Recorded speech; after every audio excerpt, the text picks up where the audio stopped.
Olá, meus amigos, sejam muito bem-vindos aqui ao canal Eureka, canal de Descobrimento. Quando nós recebemos uma correspondência endereçada a nós, ela todo o nosso endereço, o nome da rua, o número da nossa residência, o bairro, o município que moramos, assim por diante. Aí vocês já pararam para pensar, e a Terra, o planeta Terra, ele tem um endereço? Ou ele se localiza no vasto cosmos, no universo? Nunca pensou nisso? Então, o que vamos ver hoje? Onde é o endereço da Terra? Onde está localizada a Terra? O que é a sua vizinhança? E roda a vinheta.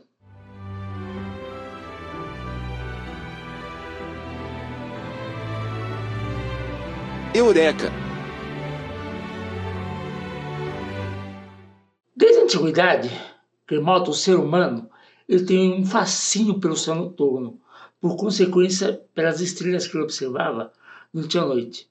Ao olhar para o céu, nessas observações que ele fazia, os povos primitivos, os astrônomos da antiguidade, eles viam lá uma faixa de estrelas concentrada que parecia uma estrela, uma estrada, chamando-se a atenção deles que estavam observando aquilo lá. E para explicar o que era aquilo, aquela faixa de estrelas, aquela faixa luminosa, numa época em que o conhecimento científico não existia, como que eles explicavam aquilo? Eles recorriam à mitologia. A mitologia. Numa época antiga, lá quando não existia o conhecimento científico, a mitologia era usada para explicar os fenômenos naturais. Para os chineses antigos, aquela faixa era conhecida como o Rio Celestial. Os aborígenes australianos eles achavam que aquilo era uma trilha de canoas, conectando diferentes pontos do céu. Já na mitologia nórdica, ela era considerada uma ponte entre os reinos dos deuses e o reino dos homens. Era vista como uma extensão do Bifrost, a ponte do arco-íris, conectava o reino dos deuses de Asgard ao mundo mortal, Midgard. Essa faixa, hoje, ela é conhecida como a Via Láctea. E esse nome é interessante a origem dele. Ele tem o seu nome na mitologia grego-romana. Segundo essa mitologia grego-romana, Zeus, o senhor do Olimpo, pegou seu filho Hércules, que foi fruto de um caso dele com uma mortal Alquimena, para que ele amamentasse no seio de Hera. Essa, quando percebe que estava amamentando um bebê que não era dela, afastou abruptamente Hércules e saiu do seio dela um jato de leite. E esse jato de leite formou a faixa brilhante no céu, que foi chamada de galáxia pelos gregos e pelos romanos de Via Láctea.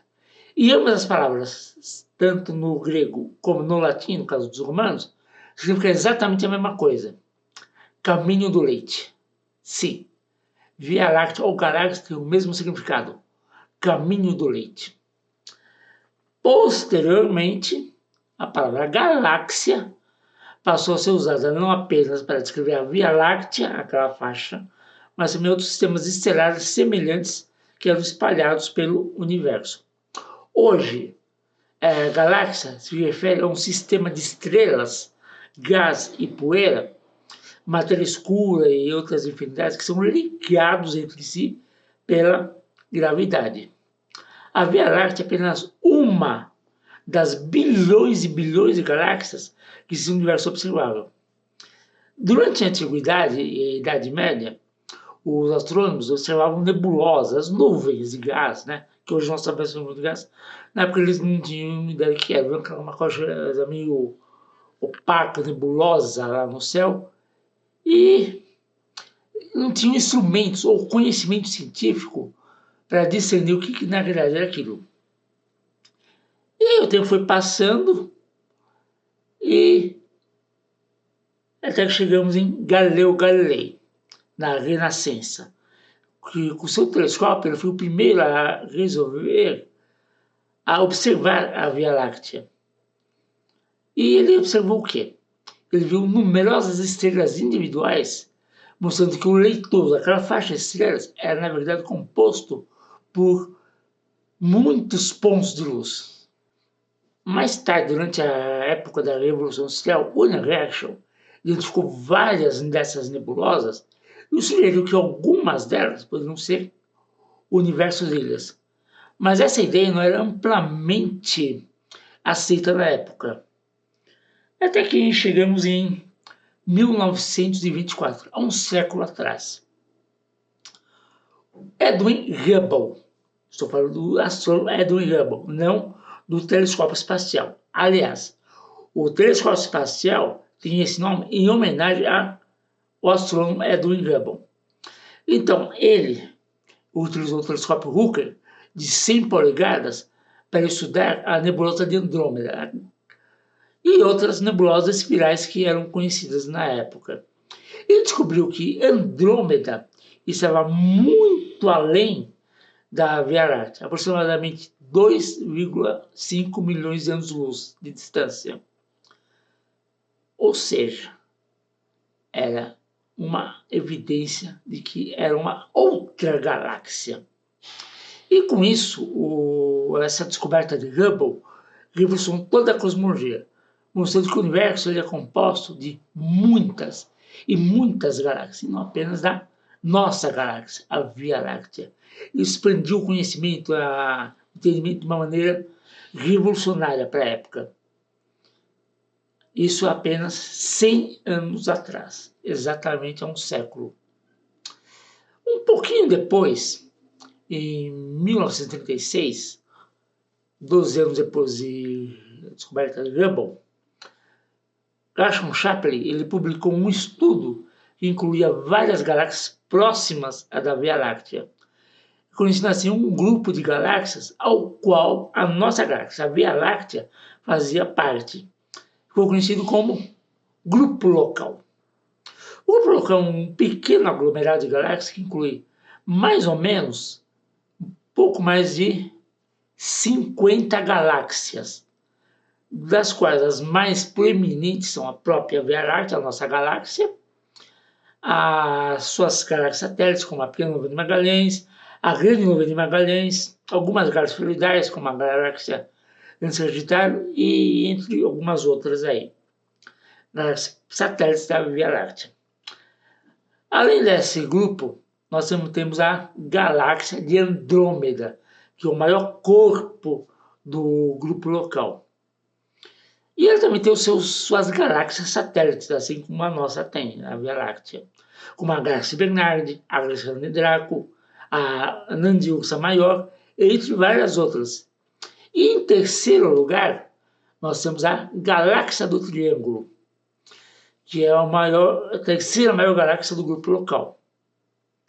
O centro de massa do grupo local ele fica em algum local entre a Via Láctea e a galáxia Andrômeda, refletindo que a massa dessas duas galáxias é o centro gravitacional do todo entorno, do todo o grupo local. Esse grupo, o grupo local, ele se estende por uma distância de cerca de 10 milhões de anos-luz. A Via Láctea e a galáxia Andrômeda, e isso é interessante a gente saber, curiosidade muito legal, é que elas vão colidir. Elas estão em rota de colisão e vão se fundir nesse processo. Isso é por causa da dinâmica gravitacional, uma está se dirigindo para a outra, uma atrai a outra, e em algum ponto no futuro, para ser mais exato, em 4 bilhões de anos, elas vão se juntar e fundir, e formar uma nova galáxia. Esse processo todo de fusão e deve levar mais ou menos uns 2 bilhões de anos para que elas comecem a se fundam completamente. Resultando assim numa galáxia elíptica gigantesca, que alguns astrônomos já sugeriram alguns nomes interessantes, como Milcomeda ou Lactômeda. Eu particularmente gosto de Lactômeda, acho bem sonoro esse nome. E vocês, que nome que vocês gostam? Deixa aqui nos comentários. Bom, continuando, esses nomes eles são a combinação de Via Láctea e de Andrômeda, lógico, né? Não tem o que pensar. E uma curiosidade também é que essa nova galáxia ela será espiral, elíptica, aliás, né? Diferente das formas espirais que nós temos hoje de ambas as galáxias. Ambas são duas galáxias espirais. Agora, o grupo local ele faz parte de uma estrutura ainda maior, o superaglomerado de Virgem, que contém 110 milhões de anos-luz, contém vários grupos e aglomerados de galáxias. E em estudos mais recentes, o superaglomerado de Virgem é considerado parte de uma estrutura ainda maior, chamada de Laniakea, que inclui outros superaglomerados de galáxias. Esse superaglomerado de Laniakea se estende por cerca de 500 milhões de anos-luz e contém aproximadamente 100 mil galáxias. E ele foi definido e numerado em 2014 por uma equipe de astrônomos da Universidade do Havaí, e ele tem esse nome, Laniakea, que vem justamente do havaiano, que significa céu imenso ou paraíso em havaiano, refletindo assim a grandiosidade da escala dessa estrutura, que é muito, muito grande, essa estrutura. E assim, meu amigo, minha amiga, eu vou ficando por aqui. Se gostou desse vídeo, eu lhe peço, faça os 3C, curte, comente e compartilha. E ajude esse canalzinho que está apenas começando agora a ter relevância. E até o nosso próximo encontro, até o próximo vídeo, meus amigos. Até a próxima.